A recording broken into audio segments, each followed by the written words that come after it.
Bonjour à toutes, notre méditation de ce matin porte sur le livre des Actes et nous sommes dans le chapitre 25 et nous allons nous intéresser au verset 23 à 27.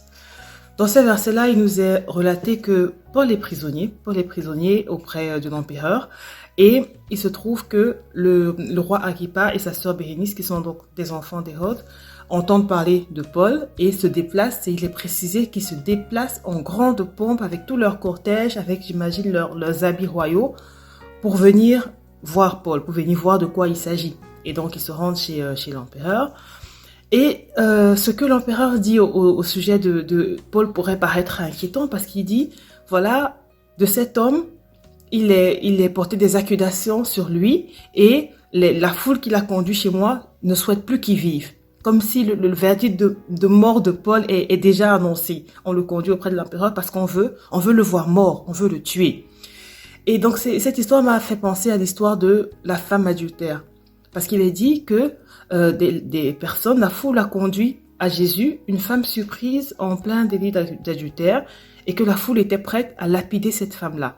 Et j'imagine ce qu'aurait pu ressentir cette femme à ce moment, certainement, que elle se disait que son arrêt de mort était là. Il y a une foule qui est prête à la tuer et elle est seule face à cette foule-là. Seulement, elle n'était pas seule. Elle n'était pas seule parce qu'il y avait Jésus qui se tenait à côté et qu'il y avait Jésus qui était suffisant contre cette foule qui voulait sa mort. Et c'est vraiment un parallèle que j'ai pu faire avec l'histoire de Paul, de se dire qu'en Dieu, le nombre de nos accusateurs n'est pas important. La multitude n'est pas importante. Les reproches qu'on pourra nous faire, les faux témoignages qu'on pourra porter contre nous, même si c'est des vrais témoignages, des choses qu'on a pu faire par le passé, que le diable utilise maintenant pour nous maintenir en arrière, pour nous maintenir sous le poids de la culpabilité, pour nous maintenir assis, pour nous maintenir couchés, pour nous maintenir à genoux. Ce n'est pas important.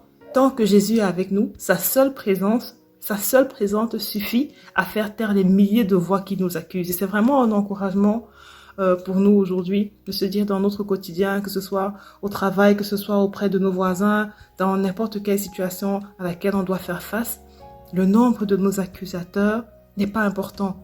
Les verdicts de mort qui sont déjà lancés sur nos vies comme des pronostics ne sont pas importants. Tant que Jésus est avec nous, c'est lui seul, c'est sa présence à lui seul qui compte.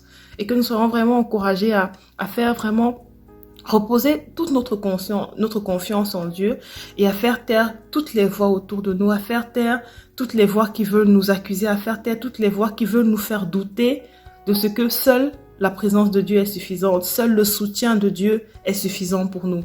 Que Dieu nous bénisse réellement et que nous puissions repartir avec une confiance absolue en lui, que nous ne cherchions pas le réconfort dans le nombre de personnes qui défendront notre cause, mais que réellement nous portions nos regards vers celui seul, qui à lui seul est suffisant pour nous défendre, à lui seul est suffisant pour nous délivrer de la mort, comme il a fait pour Paul, comme il a fait pour la femme adultère. Sa présence seule nous suffit, son nom seul nous suffit, que nous soyons vraiment encouragés par cela aujourd'hui. Soyons bénis. Amen.